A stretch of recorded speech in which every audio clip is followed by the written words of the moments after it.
Hello everyone, welcome to commerce Bharti. This side Surabhi.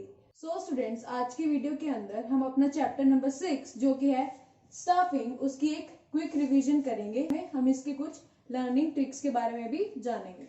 तो चलिए start करते हैं। सबसे पहले स्टाफिंग के मीनिंग से। स्टाफिंग का क्या मतलब है? It is that part of the process of management. अब मैंने आपको बताया था कि मैनेजमेंट एक वो प्रोसेस है जिसके अंदर हम क्या करते हैं, काम दूसरों से करवाते हैं। मैनेजमेंट के 5 फंक्शन होते हैं, जिसमें से एक क्या है, स्टाफिंग। तो डेफिनेशन में भी ये बोला, it is that part of process of management which is concern with obtaining, utilizing and maintaining a satisfactory and satisfied workforce. Staffing mainly क्या करता है, वो कंसर्न करता है किससे, ऑब्टेन करने से, यूटिलाइज करने से या मेंटेन करने से एक सेटिस्फैक्ट्री वर्कफोर्स। मतलब स्टाफिंग का क्या मतलब है, अब यहाँ पे हम क्या करते हैं, हमने इसके पिछले फंक्शन ऑफ मैनेजमेंट में क्या पढ़ा था, जो कि था ऑर्गेनाइजिंग। उसमें हमने क्या पढ़ा था कि हम ऑर्गेनाइजेशन की स्ट्रक्चर को डिफाइन करते हैं कि किस तरह से, कौन से लेवल पे क्या वर्क होगा, कौन सी एक्टिविटीज करी जाएंगी ऑर्गेनाइजेशन के अंदर। स्टाफिंग में हम क्या कर रहे हैं, पर्सन अपॉइंट कर रहे हैं। उस ऑर्गेनाइजेशन स्ट्रक्चर के बेसिस पे हम क्या कर रहे हैं, पर्सन अपॉइंट कर रहे हैं जो कि क्या करेंगे, उन एक्टिविटीज को परफॉर्म करेंगे।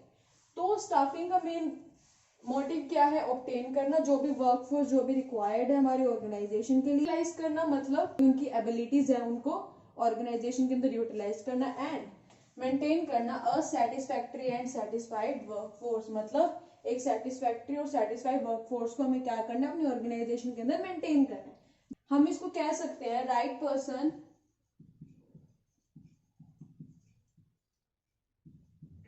Right job. हम इसको कह सकते हैं right person at the right job. मतलब क्या है, स्टाफिंग के अंदर हम सही पर्सन को उसकी डिटरमाइंड प्लेस पे क्या कर देते हैं, अपॉइंट कर देते हैं। ठीक है, हम एग्जांपल लेते हैं कि किसी ऑर्गेनाइजेशन के अंदर किसी टाइप राइटर की रिक्वायरमेंट है, तो वो क्या करेगा, सबसे पहले उसकी क्वालिफिकेशन देखेगा कि उसकी क्वालिफिकेशन है या नहीं, उसकी टेस्ट कंडक्ट करेगा कि वो टाइपिंग के अंदर एक्सपर्ट है या नहीं। तो वो क्या करेगा, राइट पर्सन को सेलेक्ट करेगा और राइट जॉब उसको असाइन करेगा जिस जॉब को करने में वो पर्सन क्या है, कैपेबल है। तो ये होता है स्टाफिंग। अब हम बात करते हैं स्टाफिंग की इंपॉर्टेंस। फर्स्ट इंपॉर्टेंस क्या है, filling jobs with competent person. Competent का मतलब होता है कैपेबल। मतलब क्या है, स्टाफिंग के अंदर हम जॉब्स फिल करते हैं विद कॉम्पिटेंट पर्सन। मतलब स्टाफिंग के अंदर हम उन्हीं लोगों को अपॉइंट करते हैं जो कि क्या है, कैपेबल है उस काम को करने के लिए। इंपॉर्टेंस है इसकी बेटर परफॉर्मेंस। अब फर्स्ट पॉइंट के अंदर हमने क्या पढ़ा कि स्टाफिंग के अंदर हम क्या करते हैं, कॉम्पिटेंट पर्सन को अपॉइंट करते हैं। इस तरह अगर ऑर्गेनाइजेशन के अंदर capable person, competent person appoint होंगे तो वो अपने काम को बहुत अच्छी तरह से कर पाएंगे, वो अपने काम को इफेक्टिवली और एफिशिएंटली कर पाएंगे। तो इसीलिए कहा है कि अगर ऑर्गेनाइजेशन के अंदर कॉम्पिटेंट पर्सन होंगे तो ऑर्गेनाइजेशन के अंदर क्या होगी, बेटर परफॉर्मेंस होगी, ऑर्गेनाइजेशन का वर्क, उसकी एक्टिविटीज बहुत अच्छे से परफॉर्म की जाएंगी। थर्ड इसका इंपॉर्टेंस है सर्वाइवल एंड ग्रोथ। अब स्टाफिंग किस में हेल्प करते हैं, सर्वाइवल एंड ग्रोथ में। क्यों? क्योंकि हमने पढ़ा है कि ह्यूमन क्या है, एक एसेट है ऑर्गेनाइजेशन का। अगर ऑर्गेनाइजेशन अच्छे से यूज करे तो वो बहुत ज्यादा ऑर्गेनाइजेशन के अंदर ग्रोथ कर सकती है। तो इसीलिए कहा है कि स्टाफिंग कंप्लीटली बेस्ड होता है ह्यूमन एसेट के ऊपर, ह्यूमन रिसोर्स के ऊपर। तो इसीलिए अगर ह्यूमन रिसोर्स को अच्छी तरह से यूटिलाइज करेंगे तो उससे क्या होगा, हमारी ऑर्गेनाइजेशन का सर्वाइवल भी बढ़ेगा एंड ग्रोथ भी बढ़ेगी। फोर्थ इंपॉर्टेंस है optimum utilization of human resource. अब यहाँ पे हमने बात करी ह्यूमन एसेट की, तो यहाँ पे क्या आ गया, ह्यूमन रिसोर्स। कि ह्यूमन रिसोर्स को क्या करना है, अच्छे से यूटिलाइज करना है, जो क्वांटिफाई करता है स्टाफिंग। जैसे कि किसी ऑर्गेनाइजेशन के अंदर जो है शॉर्टेज हो रही है स्टाफ की, ह्यूमन रिसोर्स की, तो वो क्या कर सकता है, उस चीज को अवॉइड करने के लिए और ज्यादा ह्यूमन रिसोर्स क्या कर सकता है, अपॉइंट कर सकता है, ताकि उसके किसी भी वर्क में डिले ना हो। तो यहाँ पे ऑप्टिमम यूटिलाइजेशन होगा किसका, ह्यूमन रिसोर्स या ह्यूमन एसेट का। फिफ्थ है इसका improve job satisfaction and moral. अब हमने अपनी स्टाफिंग की डेफिनेशन में पढ़ा है कि क्या मेंटेन करता है, एक सेटिस्फैक्ट्री या सेटिस्फाइड वर्कफोर्स। मतलब स्टाफिंग का ये काम है कि वो अपनी वर्कफोर्स को और ज्यादा मोटिवेट करे, उनका मोरल बढ़ाए थ्रू उनको रिवॉर्ड्स देके, सैलरी, बोनस, कंपनसेशन, इस तरह के रिवार्ड्स देके, या अपॉर्चुनिटीज ऑफ प्रमोशन, इस तरह की चीजें देके वो स्टाफिंग क्या करे, अपने एम्प्लॉयज का मोरल बढ़ाए। तो जैसे हमने इसकी डेफिनेशन में भी पढ़ा था कि क्या मेंटेन करता है, एक सेटिस्फाइड वर्कफोर्स, इसलिए इसके इंपॉर्टेंस में आया इंप्रूव जॉब सेटिस्फैक्शन। इंपॉर्टेंस की लर्निंग टिक देखते हैं। इसमें हम क्या करेंगे, ये जितने भी इंपॉर्टेंस है इनका फर्स्ट अल्फाबेट हम ले लेंगे। तो फर्स्ट अल्फाबेट हमने ले लिया, तो वो क्या आया, FBSOI। तो अब हम इन अल्फाबेट से क्या करेंगे, छोटा सा सेंटेंस क्रिएट करेंगे जिससे आपको ये सारी इंपॉर्टेंस लर्न हो जाएंगे। हम क्या बना सकते हैं sentence, full form of SBI। तो यहाँ पे जो जो कैपिटल वर्ड्स हैं वो सारे क्या हैं, इंपॉर्टेंस। कैसे, F filling jobs with competent person, O optimum utilization of human resource, S survival and growth, B better performance, I improves job satisfaction and morale. तो इस छोटे से सेंटेंस से हमने क्या कर लिया, सारी इंपॉर्टेंस क्या कर ली, लर्न कर ली। ये थी हमारी importance of staffing. So students, अब हमारा नेक्स्ट टॉपिक है human resource management. Human resource management का मतलब क्या है, refers to the process of managing the employees within an organization as the human factor is recognized as the most important instrument of success in the organization। मतलब इस definition से हमें क्या पता चलता है कि ह्यूमन रिसोर्स मैनेजमेंट क्या करता है, मैनेज करता है किसको, एम्प्लॉयज को एक ऑर्गेनाइजेशन के अंदर। अब मैनेज कैसे करता है कि एम्प्लॉयज के रिगार्डिंग, जैसे एम्प्लॉयज के रिक्रूटमेंट होता है, उनका सिलेक्शन होता है, उसका इंटरव्यू प्रोसेस होता है, या फिर किस डिपार्टमेंट में उसे अपॉइंट करना है, या एम्प्लॉयज के रिगार्डिंग जो भी पॉलिसीज फॉर्मुलेट होती है, या एम्प्लॉयज की जो भी कंप्लेंट्स होती है, ग्रीवियंसेस होती है, वो सभी काम कौन करता है, ह्यूमन रिसोर्स मैनेजर करता है। इसलिए ह्यूमन रिसोर्स मैनेजमेंट का जो है स्कोप बहुत वाइडर है। अब हम बात करते हैं human resource management and staffing का रिलेशन।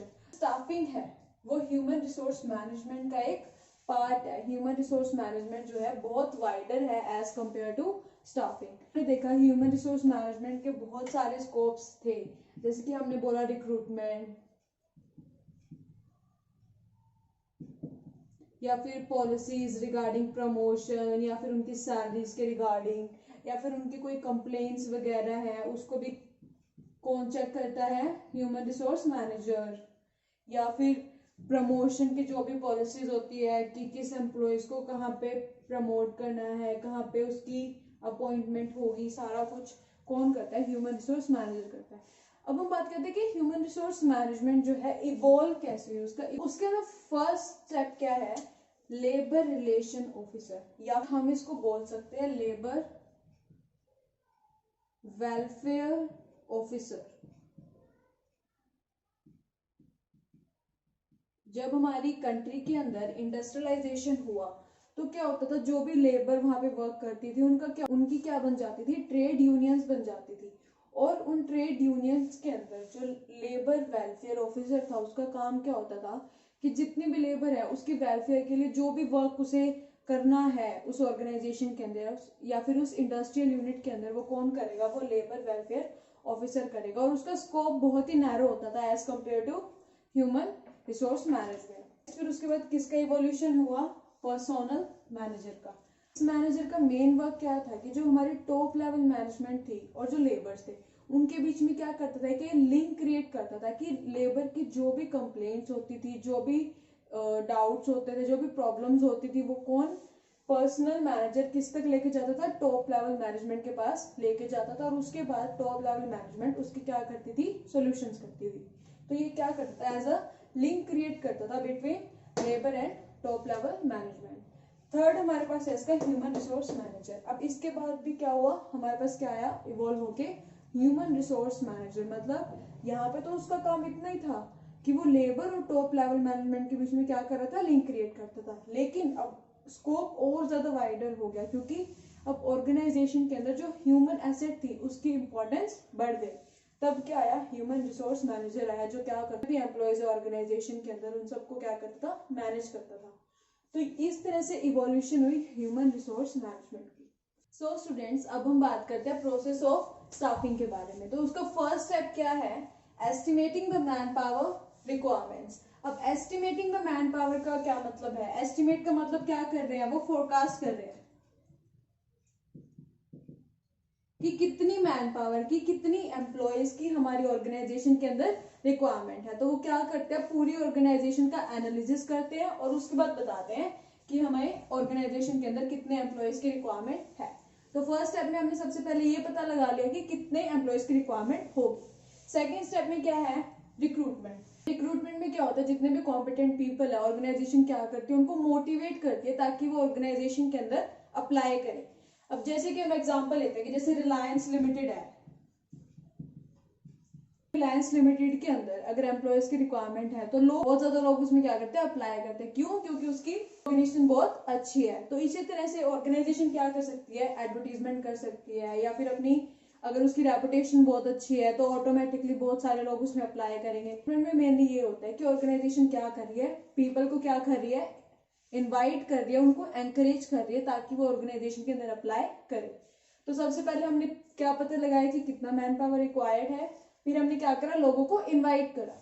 अब थर्ड स्टेप में क्या करेंगे हम, सिलेक्शन। सिलेक्शन में क्या होता है कि अब जिन जिन पीपल ने अप्लाई किया था, जिन जिन कॉम्पिटेंट पर्सन ने हमारी ऑर्गेनाइजेशन के अंदर अप्लाई किया था, अब उनका क्या प्रोसेस स्टार्ट होगा, सिलेक्शन प्रोसेस स्टार्ट होगा, जिसके अंदर उनके टेस्ट लिए जाएंगे, इंटरव्यूज होंगे, जिसके थ्रू उनको क्या किया जाएगा, सेलेक्ट किया जाएगा।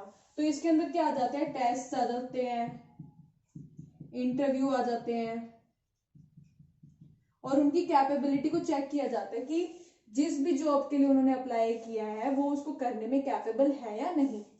फोर्थ स्टेप हमारे पास आता है प्लेसमेंट एंड ओरिएंटेशन। ओरिएंटेशन में हम क्या करते हैं, जो भी नया पर्सन आया उसको क्या करते हैं, इंट्रोड्यूस करते हैं हमारी ऑर्गेनाइजेशन के साथ, ताकि वो हमारी ऑर्गेनाइजेशन की पॉलिसीज, रूल्स, रेगुलेशंस को समझ पाए। और प्लेसमेंट का क्या मतलब है कि यहाँ पे उस एम्प्लॉय की क्या होगी, सिलेक्शन होगी, उस पर्सन की सिलेक्शन होगी, और फिर उसके बाद क्या होगी, उसकी प्लेसमेंट होगी कि किस डिपार्टमेंट के अंदर या फिर किस लेवल ऑफ मैनेजमेंट के अंदर उसकी क्या होगी, प्लेसमेंट होगी, वो कहाँ पे वर्क करेगा। फोर्थ स्टेप था ये। फिफ्थ स्टेप होता है ट्रेनिंग एंड डेवलपमेंट। अब जब हमने उसकी प्लेसमेंट कर दी, उसकी ओरिएंटेशन कर दी, तो अब हम क्या करेंगे, उसको ट्रेनिंग प्रोवाइड करेंगे। जैसे कि किसी ऑर्गेनाइजेशन के अंदर कोई पर्टिकुलर सॉफ्टवेयर यूज किया जाता है किसी काम को करने के लिए, तो ऑर्गेनाइजेशन क्या करेगी, पहले उस एम्प्लॉय को क्या करेगी, ट्रेनिंग प्रोवाइड करेगी उस सॉफ्टवेयर के रिगार्डिंग, जो भी उन्हें यूज करना है। तो वो क्या करेगी, उन्हें ट्रेनिंग प्रोवाइड करेगी और साथ में उनको अपॉर्चुनिटीज प्रोवाइड करेंगी ताकि वो अपने आप को आगे रिप्रेजेंट कर सके। तो फिफ्थ पॉइंट क्या है, ट्रेनिंग एंड डेवलपमेंट, ताकि एम्प्लॉयज की स्पेशलाइजेशन गेन हो सके।